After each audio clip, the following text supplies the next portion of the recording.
How's it going, everybody? Rob here, back with another video / audio review podcast. We're on the next part, or next episode. This is NOVAKORP, and good lord. I got the opportunity to watch Welcome to Derry, and I'm gonna say this.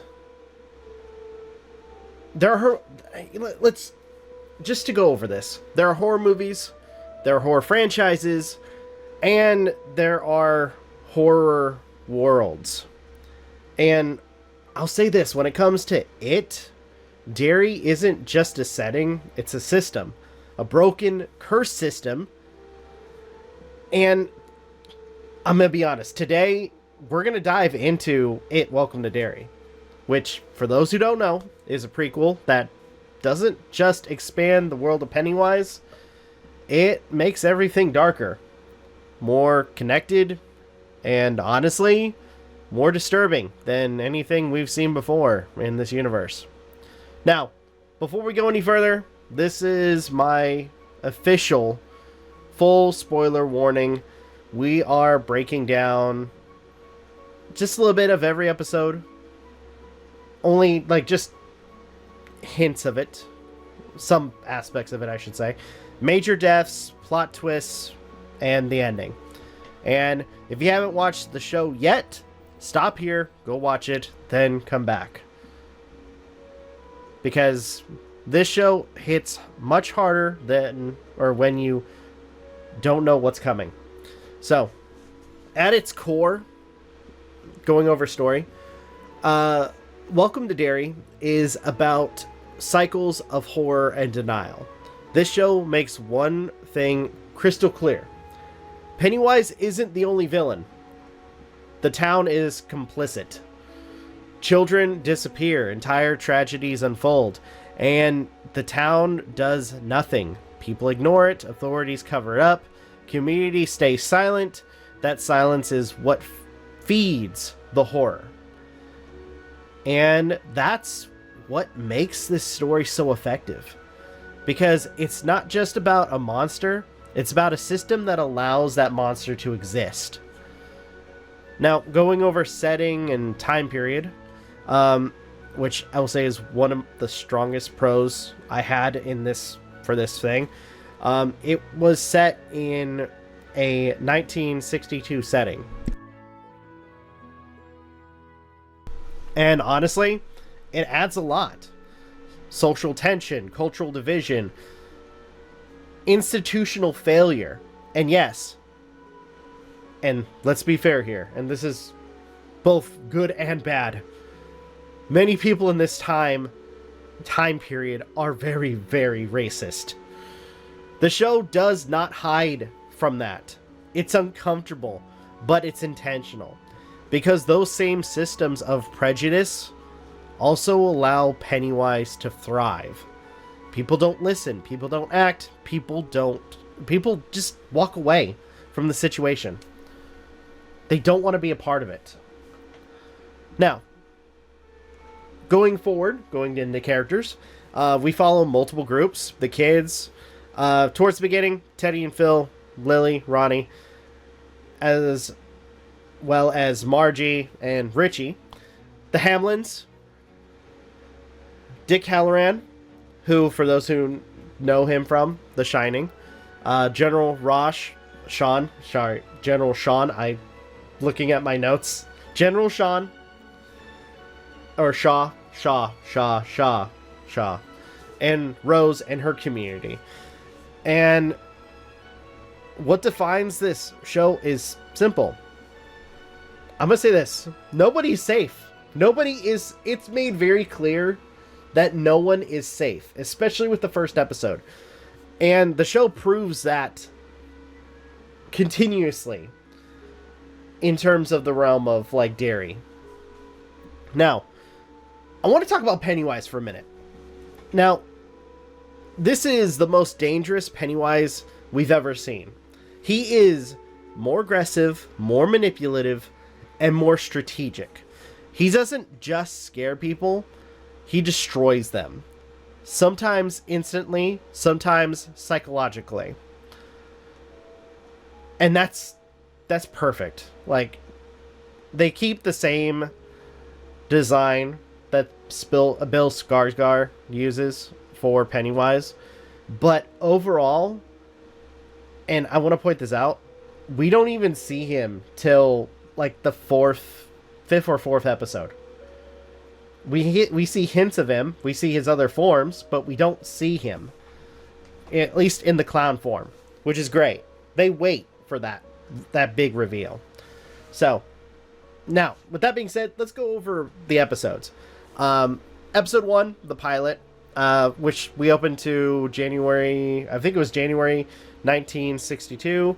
Boy named Maddie, who is lured into a car and killed. There's no build-up, just horror, honestly, which was great. Follows 4 months later, where Teddy, Phil, Lily, Ronnie investigate him being missing, possibly dead. Meanwhile, Major Leroy Hanlon arrives at Derry Air Force Base for a quote-unquote special project. By the way, I should probably mention too that once again, there's spoilers. So, and following that, then we get one of the most shocking moments of the entire series, which is honestly the movie theater massacre, where the kids sneak in to the theater when they find a clue of where Maddie could be, and Pennywise appears in one of his forms through a screen as a winged creature, closely resembling the creature that kills Maddie. And the result, just absolute freaking chaos. Phil, Teddy, and Susie, the sister of one of the kids, are brutally killed. And Lily is the only one who survives, holding a severed arm, which, good God, that is terrifying. This is the moment the show tells you, like, obviously, like, no one is safe. And honestly, when they first introduced at least the two characters, Phil and Teddy, I thought they were going to survive. I thought they were going to last a little bit longer, but it turns out, no, they didn't. Sure enough, they died the first episode, which was insane. Episode 2, The Thing in the Dark, follows the aftermath of the disaster. Lily is sent to Juniper Hill. Ronnie's father, Hank Grogan, is investigated for the murders. Meanwhile, Dick Halloran, who, again, is from The Shining, uses his psychic shine to assist the military. General Shaw reveals, what's going on and what he's actually doing. That he staged an attack on Leroy, which happened in the first episode, to test him, to see if he is able to feel fear. And later on, it's revealed that there's been a lot of these different murders, and the military uncovers a 1930s car that was filled with skeletons. And it just goes to show that, what's been going on in the Derry, it isn't new. It's been happening for, decades. Episode 3, kind of going over the cliff notes, which we get into more major lore. We get flashbacks showing a young General Shaw in 1908 being saved by Rose by one of the various forms from Pennywise. And also, in the present of the episode, Halloran locates the entity. Ronnie tries to gather evidence. Rose tries to warn Shaw of what's going on. And overall, the key takeaway for this episode is, especially for everyone, is that whatever's going on, whatever this thing is, it's ancient. It's been around for a long, long time. Episode 4, The Great Swirling Apparatus. This was a more of a psychological horror, where psychological horror ramps up. The kids experience various hallucinations, personal fears, supernatural manipulation. Charlotte tries to clear Hank's name, but unfortunately no one's listening. And Pennywise begins influencing the town itself. Episode 5, Neibolt Strait. This is where everything just starts coming together. Military move into Neibolt. The kids enter the sewers under Neibolt. Leroy uncovers Shaw's plan. And the big reveal. Shaw wants to capture Pennywise. With everything. We also, this episode, again, episode 5. The big reveal of Pennywise. Now, for all of us who have seen the movies, we know what Pennywise looks like. We know what he is. But it's great that the show decided to wait on his reveal. Waiting basically 4 episodes to finally show what he truly looks like.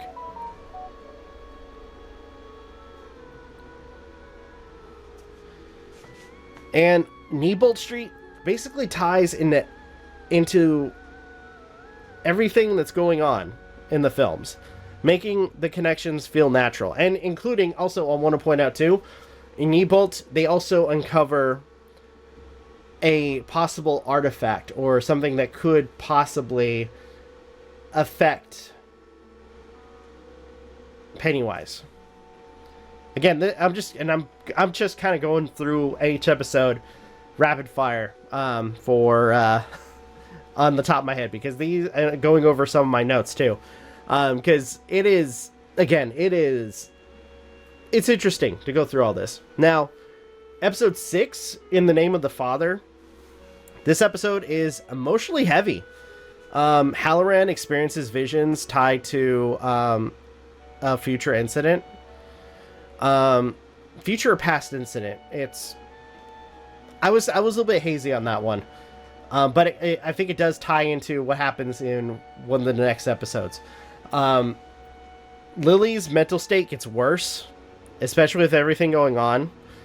Most of the kids kind of separate in this point. Will faces rejection.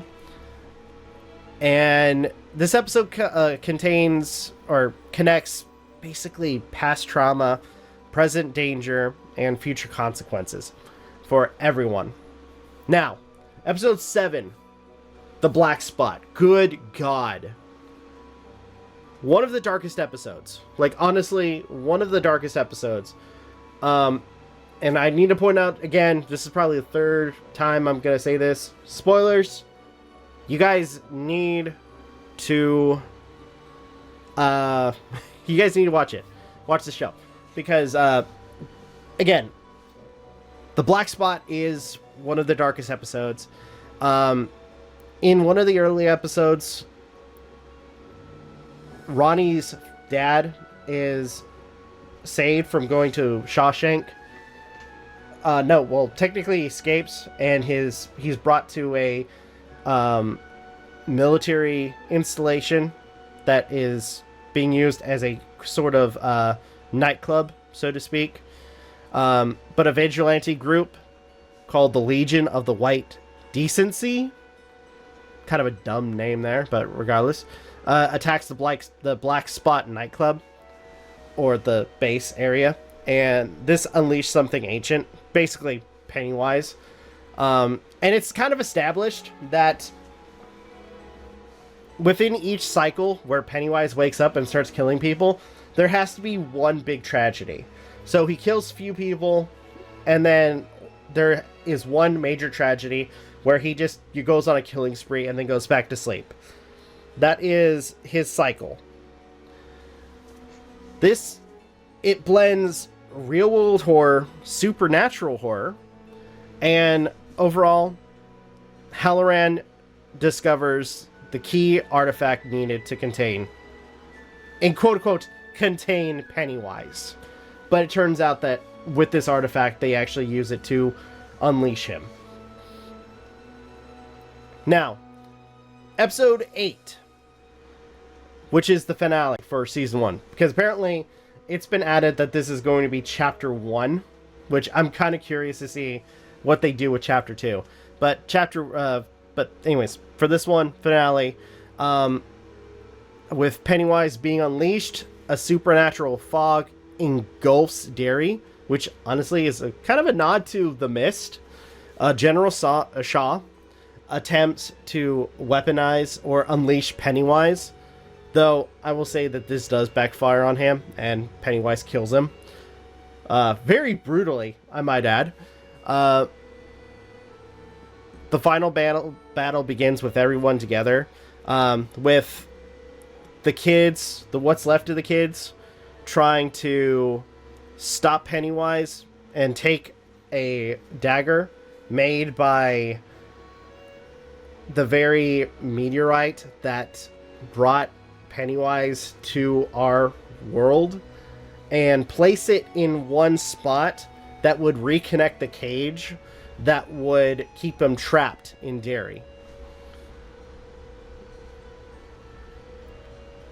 And I want to say with this episode, there's a huge reveal, and it kind of sets up with like things that could possibly happen, or at least some. I want to say, like, if there's one thing I can say about this, is Pennywise, it sets it up that Marge is Richie's mother, and Pennywise has he's able to ascend time to some extent. Like, for him, it's he doesn't understand whether what's the past, the present, or the future. He sees it all. He even sees what could possibly be his death. And in this instance, he tries to kill Marge, I guess, in attempt to try to stop Richie and the other kids from killing him. By the end, Pennywise is basically recaptured, contained, and goes back to sleep. Halloran leaves Derry, leading to possibly The Shining. There are also nods to, as I mentioned, there are nods to Shawshank's Redemption, with Hank Grogan going there, reinforcing that this is connected, very connected to the Stephen King universe. So, honestly, pretty cool. Also, last moments of the episode, we see the brutal fate of Lily, which is very, very unfortunate. And we find out that she is the mother to one of the children. And honestly, it's sad. It is very, very sad. Now, going into production, the show is developed by Andy Muschietti, who was the director of the modern It films. And honestly, this ensures visual consistency, strong continuity, and unified tone. The production design is extremely detailed, especially in recreating the 1962 setting. Now, a couple of fun facts, as I mentioned, Halloran's arc connects directly to The Shining. The fog references The Mist. Black Spot storyline comes from Stephen King's lore. A subtle references to Shawshank Redemption appear, and Newbold Street was recreated to match the films. Now, going into what some critics have said about it, critics have praised it for its darker tone, expanded mythology, and strong performances. But also, common criticism is it has a slow pacing early on, heavy focus on atmosphere, which I don't think that's a big thing. That's a bad thing. Is heavy focus on atmosphere. I think that helps out a lot, especially adding more to it. Going over my pros and cons. 1962 setting adds realism and discomfort. Pennywise is more threatening. No one is safe. Love letter to Stephen King. References to The Shining, The Mist, Shawshank.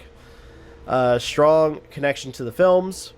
Cons, again, this makes it very uncomfortable with like the racism for the time period, making it difficult to watch, and at times, yeah, slower pacing early on. Now, final thoughts. This is my final thoughts. Welcome to Derry does something rare. It expands the story without weakening it. It deepens the horror, strengthens the mythology, and makes Pennywise feel more dangerous than ever. Using my rating system, which for those who don't know, 1 being burn it, 2 wouldn't kick it out of bed for crackers, 3 stream it, 4 buy it now. Final rating for it, Welcome to Derry, it's a 4 out of 4, buy it now. Like seriously, I actually bought it. It was a really good watch, and I think for IMDb and for a lot of people, it's getting an 8 out of 10. So it's there. It reaches that point. So with that being said, what do you guys think? Did this show make Pennywise even more terrifying, or do you think some stories should stay unexplored? Let me know in the comments, and if you enjoyed this review, make sure to like, subscribe, and check out more horror deep dives. Because in Derry, it never ends, and it waits. With that being said, thank you all for watching. Truly appreciate it. Again, if you guys can, like, comment, share, subscribe, all the good stuff. If you guys want to follow us on social media, as well as check out our daily content and the weekly podcast. With that being said, this is Rob Novakast signing off. Have a good one. Take care. And I'll see you guys next video.